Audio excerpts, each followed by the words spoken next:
Kalau event aku jualannya datang ke pameran. Aku ke setiap stand ambil kartu nama. Siapa brand manajernya, aku kumpulin, terus besoknya aku telepon.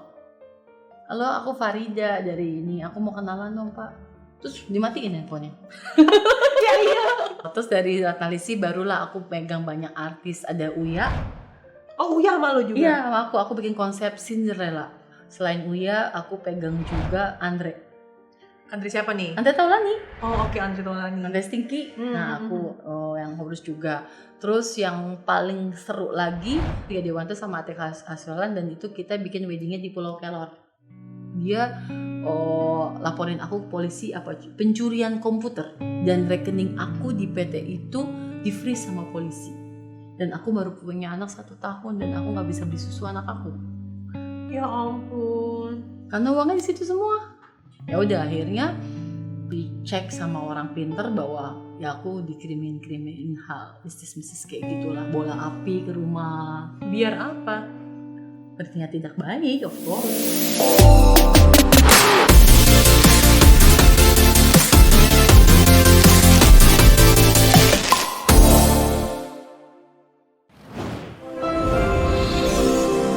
Video ini dipersembahkan oleh 101red.com. Jualan online tanpa ribet. Halo semuanya, jumpa lagi di channelnya Christina Lee. Kali ini gue lagi ditemenin sama madam yang rock and roll, Farida Ahmad, CEO dan founder dari Absolute Event Organizer.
Kenapa sih dipanggilnya madam?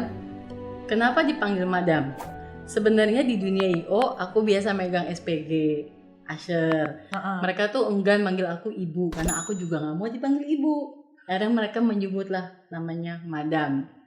Tapi di teman-teman dekat ada salah satu artis sahabat aku juga, teman aku juga, namanya Enolarian. Dia yang pertama manggil aku madam.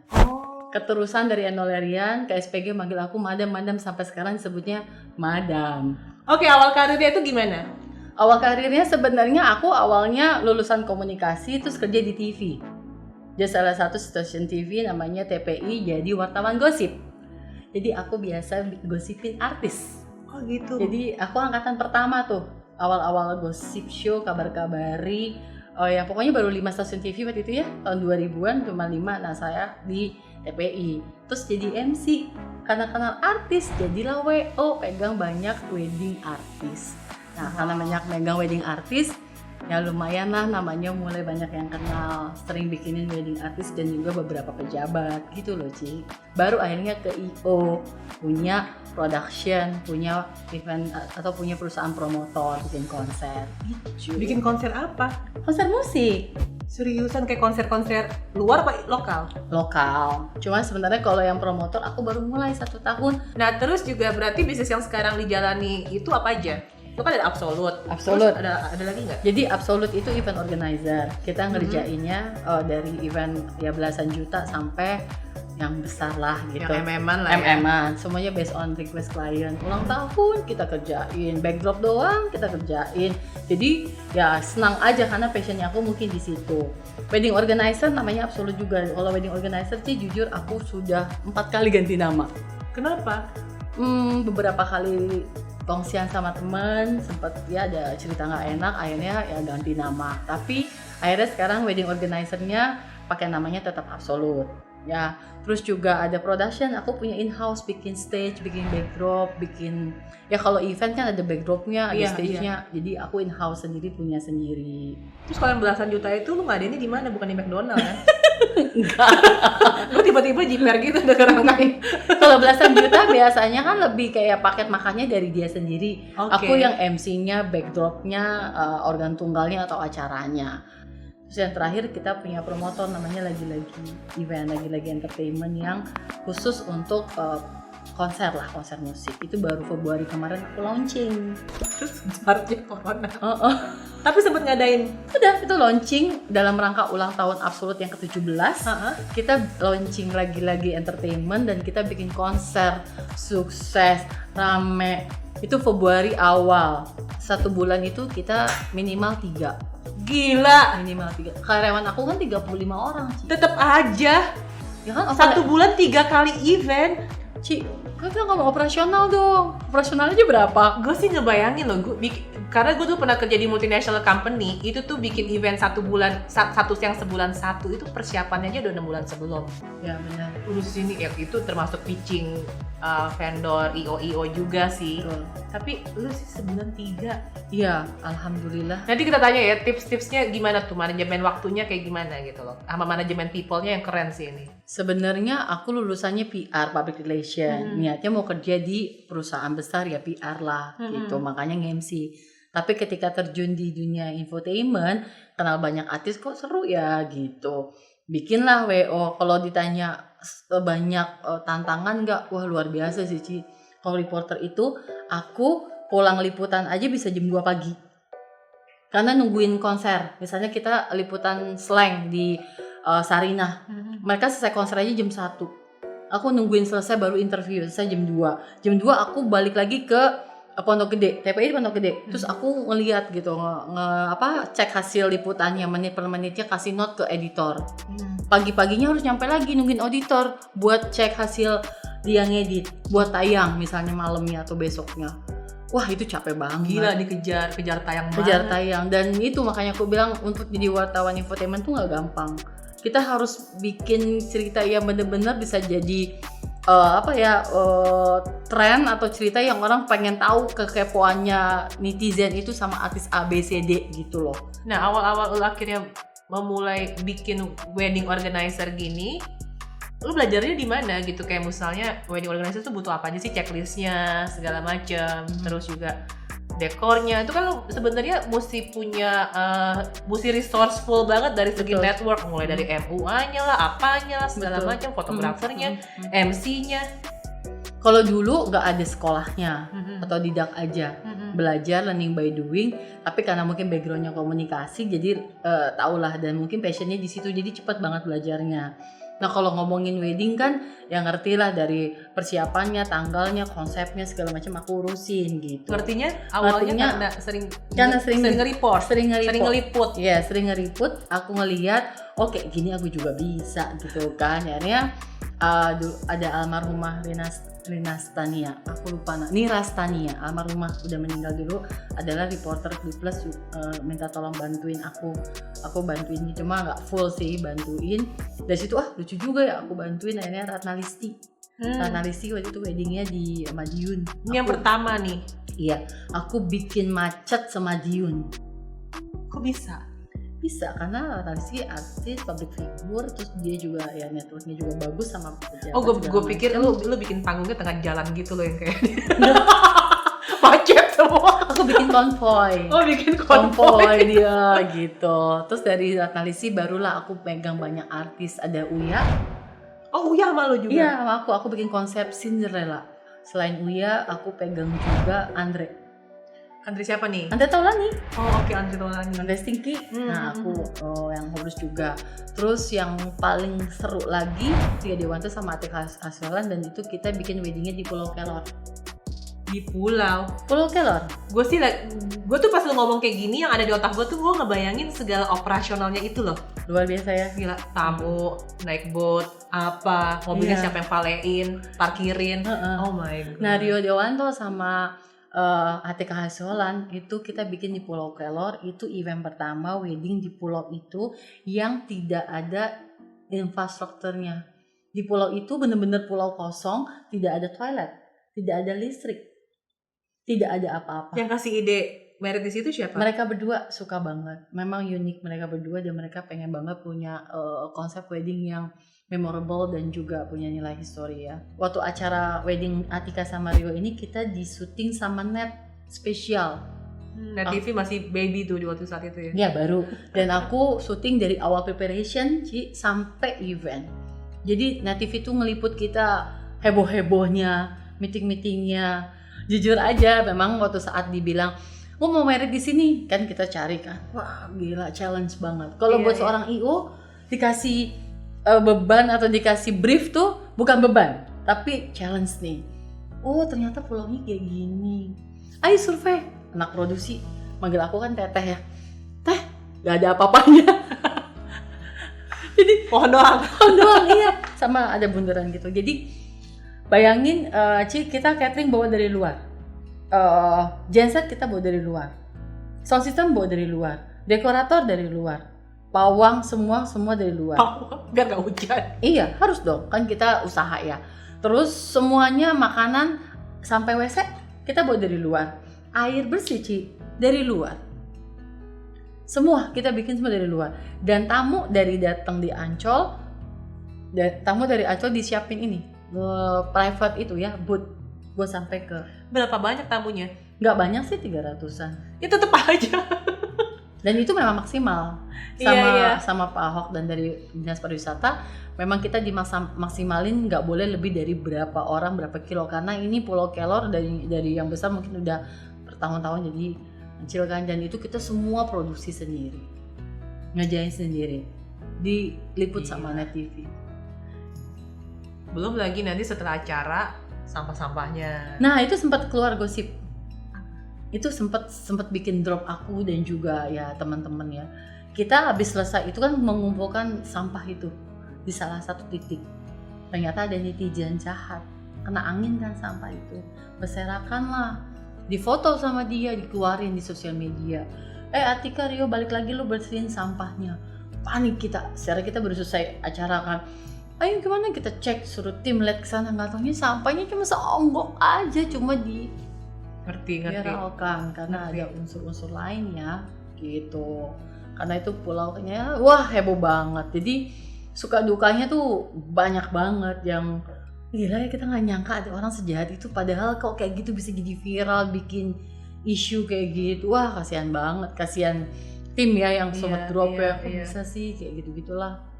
Nah, itu kan sekarang berarti dengan karena lo akhirnya punya kenalan temen, artis-artis gitu, pasti ada dong artis tuh yang kayak udah ngeliat wartawan tuh kayak apa sih paparazzi gitu loh. Nah, lu sendiri pernah ketemu sama mereka yang kayak lu tanya aja kagak mau, kayak langsung enggak gitu? Sering kalau zaman. Akhirnya jadi temenan nggak maksud gue? Iya, awalnya tuh mereka menolak kita. Cara approach-nya gimana? Ajarin kita cara approach orang. Cara approach-nya. Pertama tuh kalau bisa jangan langsung ngasih mic. Oke. Gitu. Oke. Enggak, kita harus cara baik-baik untuk gua mau ngobrol ntar ya gitu. Kalau mereka not in the mood gitu, nggak lagi mood yang baik juga, ya nggak usah paksa. Tapi kan kalau lo reporter kan lagi, misal ada kerumunan kan, stasiun TV banyak, lu kayak kalau gua ngeliat ya, itu kan pada nodong semua gitu, kalau lu nggak ikutan nodong. Nah itu ada triknya, sebenarnya pendekatan kita sama artisnya atau manajernya. Jadi kalau misalnya kita, artis ini sudah difokusin sama pertanyaan negatif-negatif, bagaimana caranya kita giring ke pertanyaannya nggak yang ke negatif dulu, tapi kita giringnya yang lainnya dulu. Walaupun ngeri abis ini mau diinterview dia loh. Gue jadi takut. Gue nggak mau nggak mau. Ini udah interviewer profesional ini. Ini udah insaf. Jadi aku giring dulu, maksud jangan nanya yang kayak gitu dulu sampai akhirnya nanti dia udah senyum, udah ketawa baru gitu. Iya, kok gue denger gosip sekarang lo lagi kayak gini, bener gak sih? Baru dia pasti jawab rese tuh, padahal gue gak kayak gitu, akhirnya dia keluar gitu. Tapi kalau namanya wartawan gitu ramean, kalau dulu infotainment masih 5 Ci. Iya. Tiba-tiba di zamannya itu udah aku generasi pertama, generasi ketiga udah rame gitu.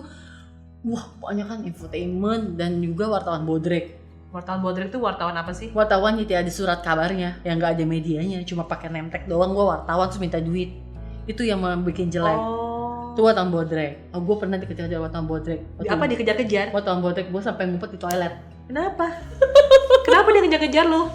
Karena gue bantuin salah satu artis jadi koordinator wartawan. Kan gue kenal wartawan, jadi gue bantu koordinator deh. Gue panggilin wartawan buat datang ke acara press conference dia. Banyak wartawan bodrek, nggak ada di namanya, ngejar gue, ngejar minta duit. Gue ngumpet aja di toilet. Oh, Kan kesel.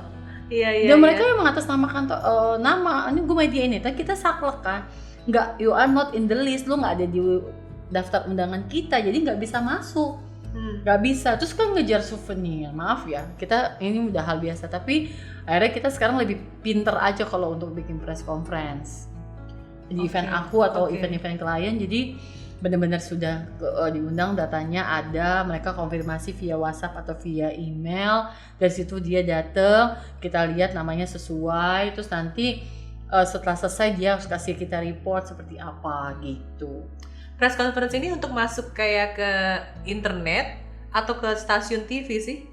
Stasiun TV, internet, surat kabar, majalah gitu. Jadi bisa dong kalau lu kayak, kan banyak sekali UKM tuh kayak baru launching produk, terus bisa kontak lu dong. Bisa. Gue mau dong bikin event press conference. Bisa banget. Atau kadang yang setahu gue sih, kalau gue dengar dari teman-teman gue yang endorse beberapa apa namanya ya, media berita lah ya, secara digital, mereka cuma kasih press release-nya doang. Itu ada dua, ada weakness-nya, ada kelebihan dan kekurangannya kalau cuma ngirim press release, Ci. Kalau ngirim press release doang, dia nggak bisa explore banyak tentang produk kita, cuma plek-ketiplek ngikutin press release. Tapi kalau misalnya let's say kumpulin aja 5, misalnya Cici kan beken ya, nama lipstiknya aku tahu kan, aku pakai lu, Ci. Waduh. Aku pakai lu. Tuh, aku pakai. Tuh, Wah. aku pakai lo. Kan cantik bibirnya. Ya kan? Pakai lucu. Jadi maksud aku mendingan kumpulin 5 atau 10, kita ngopi aja sama media, terus kita kasih tahu lipstiknya, terus kita bahas. Jauh lebih banyak yang bisa digali daripada kesannya lu cuma bayar wartawan. Kan enggak lah, wartawan juga sekarang juga ya, maksudnya kalau dulu zaman aku jadi wartawan milih-milih, ini enggak bagus nih, enggak. Tapi ketika kita pendekatannya lebih bagus, terus kita ketemu, jauh lebih banyak bisa dieksplor. Biasanya bulan-bulan paling sibuk bulan apa tuh kalau bikin WO lah, WO. WO. Kalau WO sih sebenarnya ya hampir setiap bulan kecuali lebaran, kan haji, itu WO tuh nggak pernah mati, selalu ada gitu. Tapi kalau IO sebenarnya tergantung IO-nya sih, Ci. Kalau aku orang-orang awal bulan kita kosong ya, awal bulan kita kick off. Karena perusahaan asuransi semuanya awal bulan kita kick off. Iya. Kan? Kamu tahu kan? Ya kan? Asuransi juga banyak acara kayak Agent Award. Award itu acara besar 1 tahun tuh bisa 3 atau 4. Bener banget. Tapi kalau awal Gue pernah ngerasain kan? Awal bukan jadi agentnya, tapi jadi IO-nya juga kan? Jadi ya dia di tim departemen internalnya. Iya. Tuh aku bikin acara kick off. Nanti di April baru mulai acara award-awardnya. Nanti Juni Juli exhibition, ada PRJ, ada motorcycle show, apa disebutnya, Gias, IMS ya kan, itu di bulan Juni Juli semua.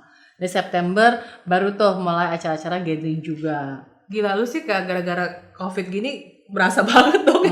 Banget. Kalau cerita Covid tuh ada sedih gitu aja. Nanti gue akan tanya ya gimana sih caranya setelah Covid ini, setelah new normal perbedaannya apa. Oke, terus lanjut dulu. Ya, jadi hampir setiap bulan tuh kita ya stabil lah. Di kantor itu kita ada 2 grup besar dan 4 grup kecil.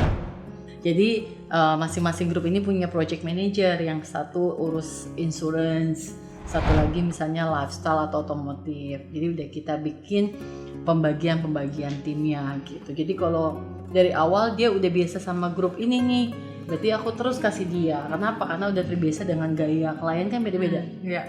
Nah, ketika lo bantuin si Ratnalisti kan lo belum punya tim dong? Ya. Nah, timnya cabutan. Lu nyari orang yang kayak gimana? Maksudnya kalau bikin lowongan untuk apa gitu loh? Kalau sekarang banyak ya. Iya. Kalau zaman dulu tim aku banyakan junior aku di kampus. Oke. Dan aku zaman kuliah itu memang sering bikin event di kampus.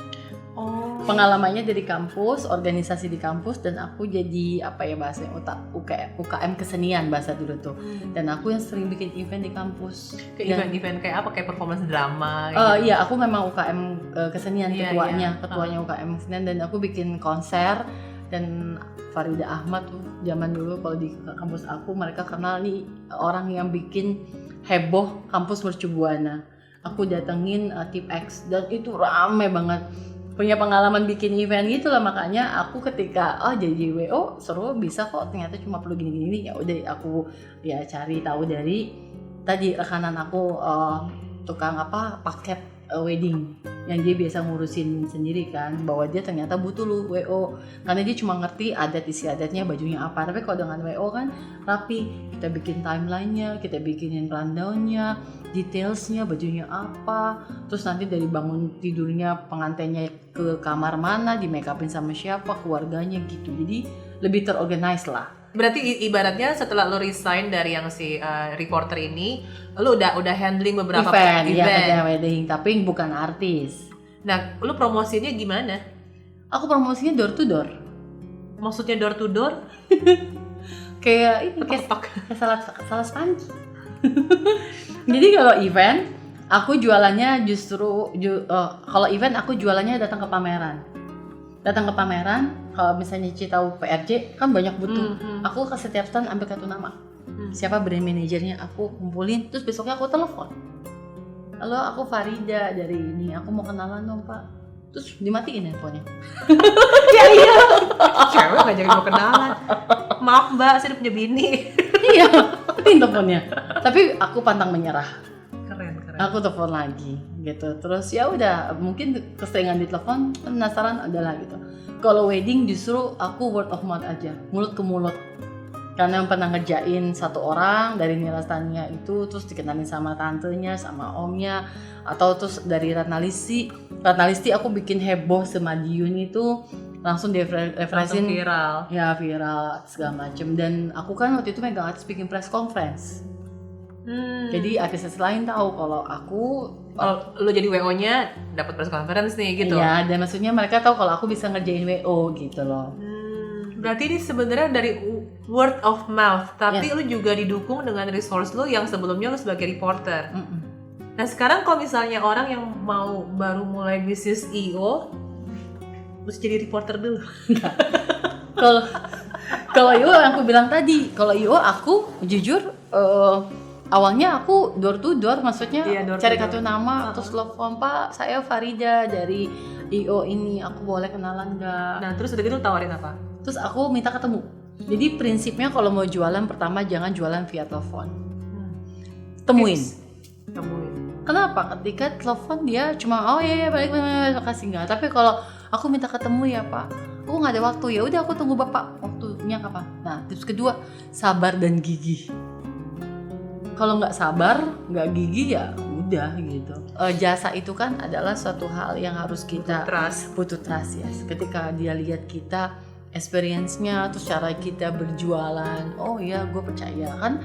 Klien juga pinter-pinter ya, lihat lo ditanya A, I, O, E, O, ini apaan sih, apaan, mungkin nggak mau. Tapi kalau misalnya kita, Pak saya gini-gini, pengalaman saya belum pernah, gue punya pengalaman kan, maksudnya cuma IO kampus gitu, tapi aku bisa kasih budget segini dengan yang bener loh, aku kasih, terus aku bikinin, jadi ya lumayan. Dan hokinya lagi itu aku pegang perusahaan otomotif besar di Jakarta, dari situ aku repeat order, terus pegang perusahaan otomotif itu sampai ini megang banking, sampai sekarang sudah tahun ke-18.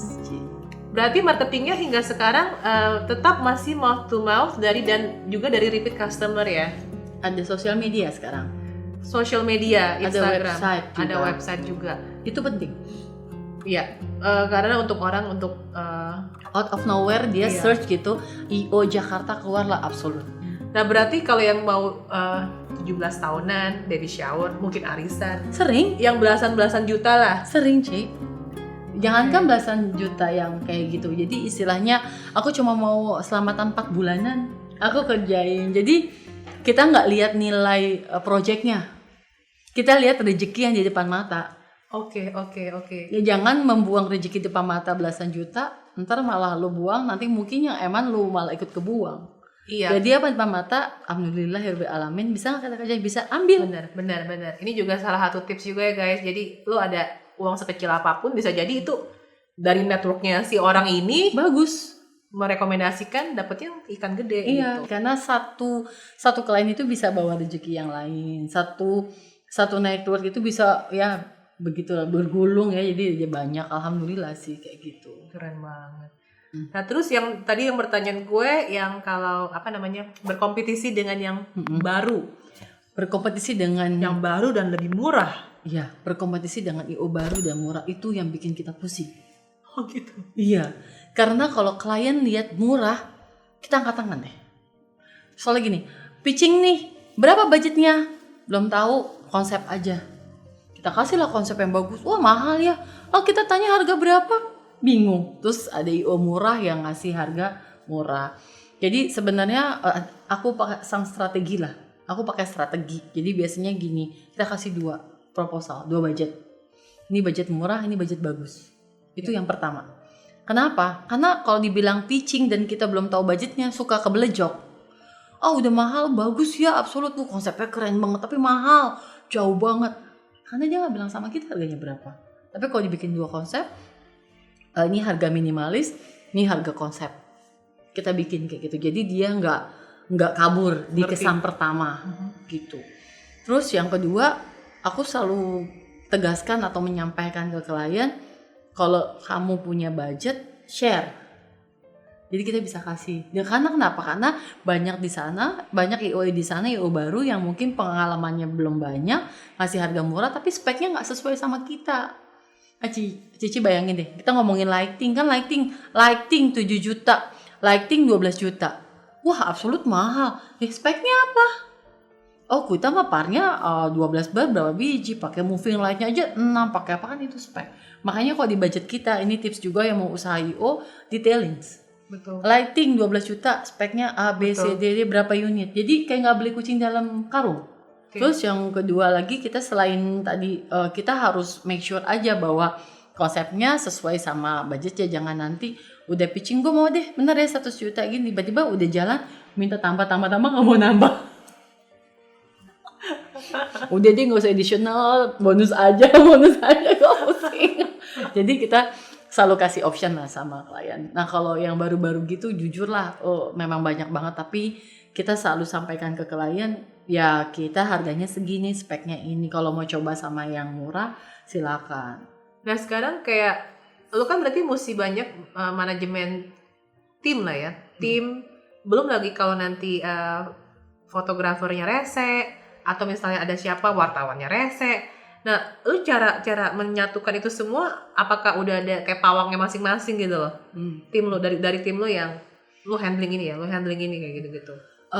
Proses berjalan, awalnya mereka aku tandemin, ikutin cara aku bekerja seperti apa. Karena bisa dibilang aku orangnya saklek. Maksudnya iya atau enggak, ikutin dan disiplin banget. Jadi nggak mau aku datang duluan, anak-anak belum datang. Jadi aku disiplin, ikutin timeline, ikutin cara aku kerja. Ketika aku udah tanemin mereka, aku ajarin, baru aku lepas mereka jadi head. Yang tadi Ci bilang mereka jadi headnya baru, yang di belakang ratusan orang itu mereka kita ada hire freelance. Jadi ada karyawan tetap dan ada freelance. Dan dari aku, jadi biasanya ada project director, ada PM, PO baru ada PO apa? Project officer. Oke. Baru ada timnya, headnya, terus ada krunya, runnernya. Jadi kan lapisannya banyak. Ini yang freelance. Ya itu yang freelance. Yang tetap itu adalah di head-headnya, karyawan internal. Itu head-headnya. Kenapa? Karena dia yang tahu details tentang konsep, vendor, segala macam. Bawahnya, krunya baru freelance. Bawahnya lagi runner itu freelance. Bawahnya lagi orang kebersihan, security itu freelance. Apakah ada kekhawatiran tim lu akhirnya buka WO juga atau buka IO juga? Dia belajar dari lo, terus dia bikin juga yang hal yang sama. Atau udah pernah? Sering Ci. Jadi sering. Ya udah 17 tahun gitu loh ini usahanya. Sampai dibahas sama teman-teman kayak ini ya, universitas absolut IO. Tempat belajarnya, tempat cari ilmunya, malah tempat cari kliennya. Pas keluar dia nikung, klien aku dia bawa. Dan klien merasa bahwa ini lebih murah, kalau yang baru kenal ya ikutin. Tapi biasanya dia balik lagi ke saya. Beda lah. Alhamdulillah. Tapi yang seperti itu di Neo tuh bukan hal yang gimana ya? Yang Hal yang baru atau hal yang baru, mengejutkan. tapi buat aku menyesakkan dada. Aku sempat loh ditipu Sama tim sendiri ya, partner aku sampai kasus polisi. ditipu kenapa? Jadi Gue dibawa kabur sama dia. awal 2006 itu aku ternyata kan IO-nya jalan lancar banget dan aku perlu PT. Waktu itu adik aku belum join sama aku. Waktu itu suamiku juga waktu itu kita belum nikah lah. Akhirnya aku bikin PT, minjem, ada orang mau belajar IO sama aku, sampai akhirnya dia ikut aku dan aku minjem nama dia di PT itu. Dan salahnya awal dulu nggak ngerti kan, tahun 2005. Soalnya cuma masukin yang penting nama, karena syarat bikin PT kan mesti ada dua nama. Iya. Dan salahnya nggak detail, nggak ngerti.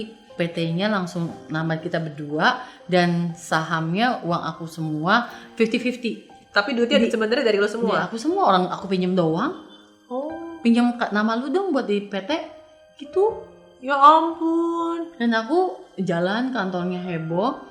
Nah ini beberapa klien dulu aku lumayan lah proyeknya hits lah gitu, gara-gara megang artis di Jakarta, Bandung, Jawa, Bali.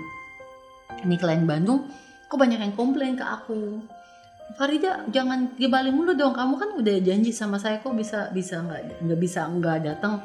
Karena kalau zaman dulu paketnya aku, kalau aku yang turun budgetnya beda, ada beda beberapa juta lah kalau aku yang turun, Lebih murah. lebih mahal. Lebih murah sih. Kalau gitu ngapain lu ikut turun? Gue sih gak mau kalau gitu. jangan ada si madam. Mahal. Ada prestis tersendiri kalau WO-nya aku yang turun. Ya Oke, kan? oke. Kan ya WO artis lah gitu. Jadi kalau aku turun ada budgetnya beda sedikit. Kok pada komplain, Mbak Farida kan aku udah bayar, Mbak Farida datang, kok Mbak Farida nggak ada? Wedding apa ya? 1 orang. Apa nih? 2 orang. Aku cek kan, ternyata bener aku bikin cabang di salah satu kota. Ternyata dia nggak report ke aku ada project wedding itu, dia kerjain sendiri. Gak masuk kantor pusat, dia kerjain sendiri. Ya udah, akhirnya aku urus, aku ke kantor cabang, aku ambil komputer yang di kantor cabang. Itu kantor aku yang biayain tiap bulanannya, Ci. Listriknya apanya, dia juga kalau ke Jakarta sampai tiket toilet umumnya aku bayarin. Salah katanya gitu ya. Singkat cerita, aku kasusin ke polisi.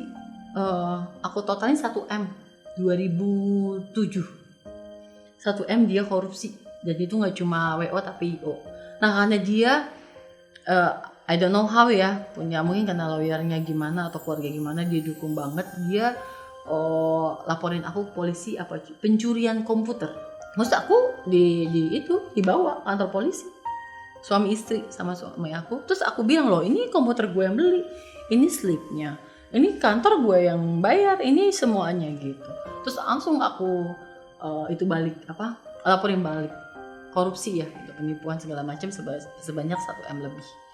Terus dia nggak puas juga, dia laporan aku balik penggelapan keuangan karena dia merasa itu uang dia dan aku nggak report sama dia. Gila nggak tuh? Aku sampai kasus polisi dan rekening aku di PT itu di freeze sama polisi. Dan aku baru punya anak 1 tahun dan aku nggak bisa beli susu anak aku. Ya ampun. Karena uangnya di situ semua. Ya udah, cuma bisa nangis, stres, merasa menyesal. Terus tahu kan kalau orang nikah ya terutama muslim itu ada barang bawaan, ada frame isinya uang-uang gitu, Ci. Itu gue buka, gue ambil uangnya buat beli susu anak gue. Wah pokoknya dan gara-gara kasus itu Mbak Ratnalisti ketemu aku, dia bilang, Far, aku ngeliat kamu gak enak nih gitu. Kamu gak enak nih, ada sesuatu di tubuh kamu. Aku kan gak percaya, bagi suamiku gak percaya gitu-gitu kan. Tapi ternyata kamu gak satu. Mama mertua aku bilang, enggak, kamu tuh gak enak. Dan aku semenjak kasus polisi gak punya uang, di kantor kerjaan banyak. Untungnya kantor timku solid, dia jalan sendiri tanpa aku. Aku bolak-balik kantor polisi, Ci. 2 laporan, nah terus aku akhirnya bikin PT baru secara mendadak dan aku cari pinjem uang ke teman-teman sahabat aku. Dan semuanya ngeliat aku kaget gitu, badanku kurus banget karena stres. Ya gimana nggak punya uang terus kerjaan banyak terus kasus polisi kan udah stres duluan ya kasus polisi. Ya udah akhirnya dicek sama orang pinter bahwa ya aku dikirimin hal mistis kayak gitulah, bola api ke rumah. Biar apa? Artinya tidak baik, of course.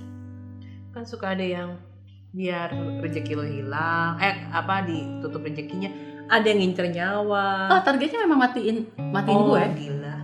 Iya, jadi kalau bola api itu masuk ke rumah gue, mungkin kita sekeluarga mati. Anakku baru 1. Cuma waktu itu udah sempet ketahuan sama teman-teman sama Baratna, aku dikasih referensi, Dikasih jagaan lah. Jagaan, dan aku diberesin bener sih, dikeluarin ini ada bulu, ada apa, terus kasih tahu. Wah pokoknya siang dirapihin, malamnya bola api. Dikirimin lagi. Iya. Untungnya sudah dipagerin gitu. Akhirnya mama mertua ngomong gini sama aku, Farida, kamu mentingin nyawa, keluarga, atau mentingin uang? Aku bilang ya keluarga lah. Udah ikhlaskanlah uang kamu. Dia minta berapa kasih aja. Rezeki dari Allah. Yang penting kamu selamat. Ikhlasin, insya Allah rezeki kamu makin banyak. Ini pelajaran berharga buat kamu, mempercayakan orang yang kamu didik lah, kamu percayakan. Walaupun nggak ada uang, ya udah. Aku menyetujui uang itu dia mendapat hak sesuai dengan sahamnya 50%. Dia udah korupsi se-M, Yes, itu kasih lagi 50%. ya, damai. Oke, ini pembelajaran juga buat kalian yang mau bikin PT. Jangan main ngasal tulis lah. Iya, itu pelajaran. Jangan, apalagi pinjem nama. Aduh. Ya, perjalanan hidup lah Ci, yang harus dijalanin. Terus ikhlas, ya percaya aja. Ini kesalahan harus dicermati, lain kali lebih hati-hati gitu. Percaya sama orang tuh harus kuat banget. Kan banyak pengusaha tuh suka takut ngajarin kayak manajernya atau karyawannya karena takut akhirnya nanti mereka resign bikin hal yang sama. Kalau aku sih ngajarin. Dalam artian ketika dia masuk ke absolut, otomatis aku ajarin A to Z-nya. Tadi sistemnya, proposal aja kita punya standarisasi. Aku ajarin proposal kayak apa, segala macam kita ajarin. Kalau ternyata ujung-ujungnya dia belok keluar terus bikin perusahaan sendiri, ya buat aku kalau keluar baik-baik nggak ada masalah. Sampai sekarang banyak kok alumnus yang sama absolut baik. Malah bisa jadi kerjasama ya. Dan dia sharing gitu, maksudnya Ibu aku sekarang usaha ini gitu, atau Bu aku kerjaan di kantor aku offer, lu mau nggak absolut gitu. Bu bantuin dong Bu presentasi proyeknya dari mana, yang hubungannya baik insya Allah juga baik gitu. Nah sekarang kita akan membahas mengenai new normal. Sekarang ini dampaknya kayak gimana? Karena kan kalau kumpul-kumpul lebih dari sekian banyak orang tuh nggak boleh gitu kan? Ya. Dan strategi lu sendiri gimana? Jadi dunia I.O. entertainment kita kalau ngomongin zona adalah di zona merah. Zona yang paling kena dampaknya. Iya. 100% gak ada pekerjaan di awal-awal. Itu bulan Maret kita benar-benar gak ada pekerjaan. Lalu mulailah bermunculan webinar. Kita virtual. Bikin talk show lah tapi konsep webinar. Meningkat lagi sekarang kita ngerjainnya launching atau gathering tapi virtual. Yang kedua, aku ikut pitching sembako. Kita ngajuin untuk ikutan di Kemensos, di Dinsos. Kita ngerjain proyek sembako. Oh, aku yang packing, yang belanja packing menyerahkan. Itu yang bikin survive. Jadi aku bilang ke absolut, teman-teman absoluters, aku bahasanya absoluters, gimana nih kalian mau di rumah aja dengan gaji dipotong atau dirumahkan, atau kita mau usaha yang lain awal-awal Maretnya April gitu.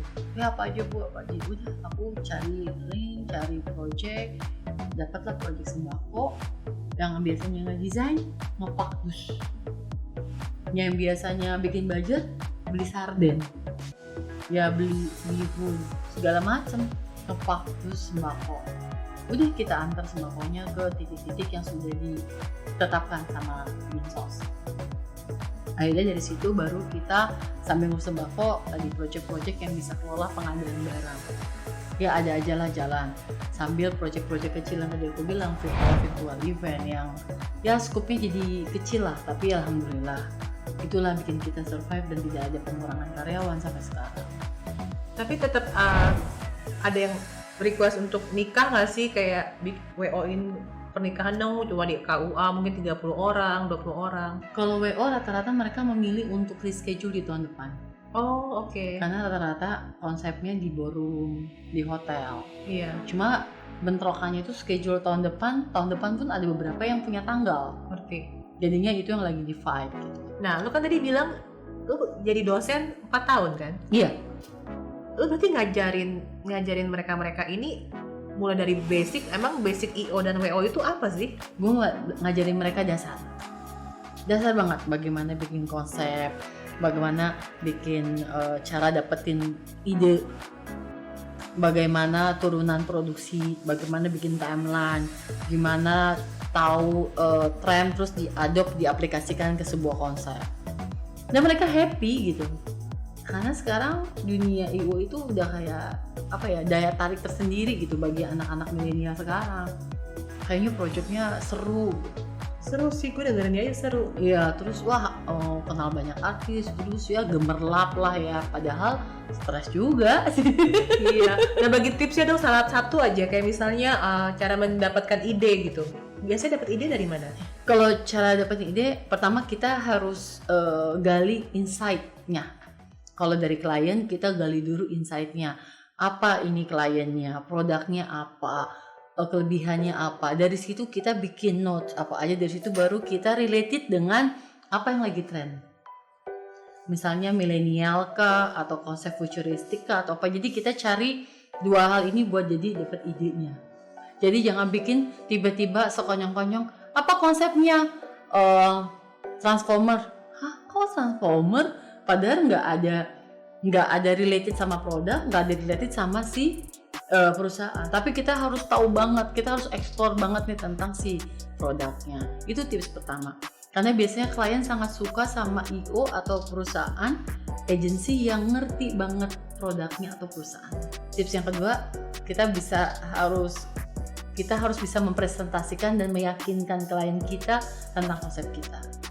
Karena kan kesan pertama, sebenarnya materinya dibikin bagus nih, presentasinya jelek, drop side. Iya. Kita harus bisa cara berkomunikasi yang baik gitu.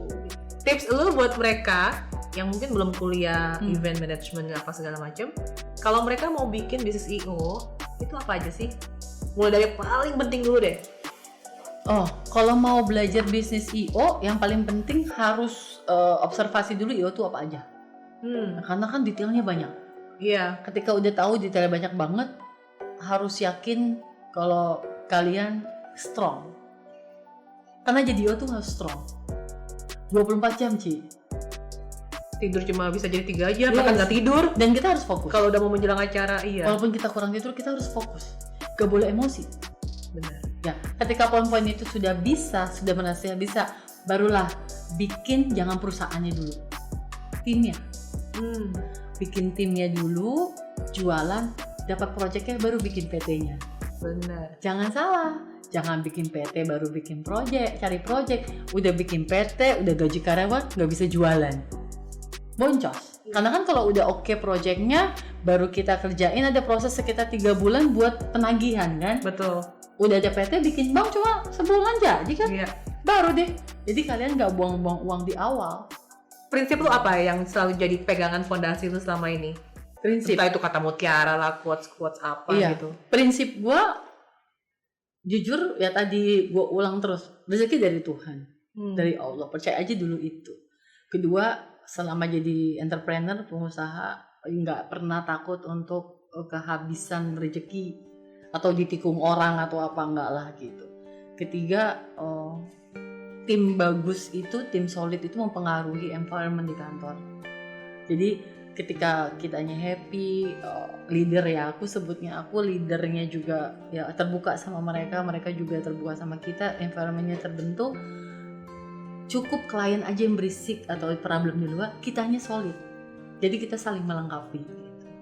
Sisanya ya serahkan aja lah, do the best gitu loh. Do the best, kalau udah do the best, buatlah semaksimal mungkin, otomatis akan terjadi yang tadi repeat order, terus orang semua kenal Absolut, terus ya event-event pemerintah juga ya kita tinggal sebut kita pernah pegang ini, mereka udah langsung percaya sama kita.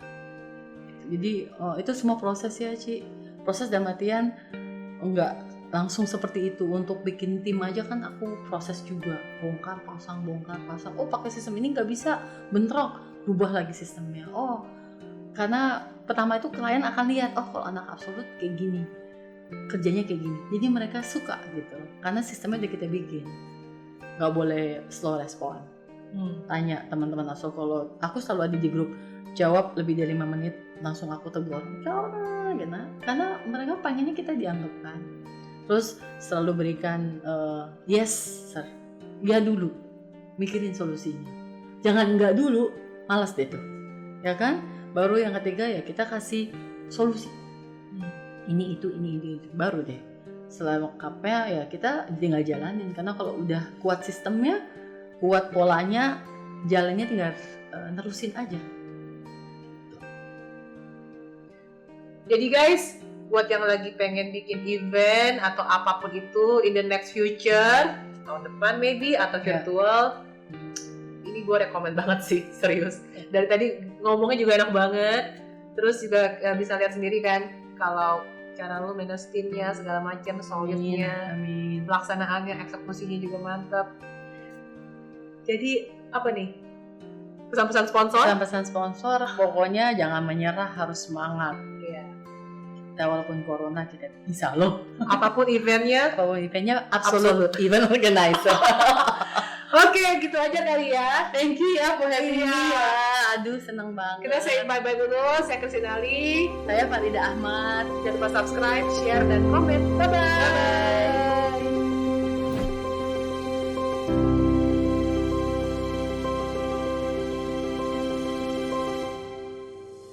Tidaklah masalah berapa kali kita gagal. Tidak penting berapa kali kita hampir berhasil. Kecewa karena gagal itu masih jauh lebih baik daripada menyesal tanpa melakukan sesuatu. Yang perlu kita lakukan hanyalah belajar dari kegagalan itu dan dari orang-orang di sekitar Anda, dan yakin kalau kita pun bisa bangkit. Janganlah takut dengan kegagalan, karena jalan menuju kesuksesan adalah dengan selalu mencoba setidaknya 1 kali lagi. Dan ketika kita mencapainya, semua yang tidak tahu kisahmu hanya bisa berkata betapa beruntungnya Anda.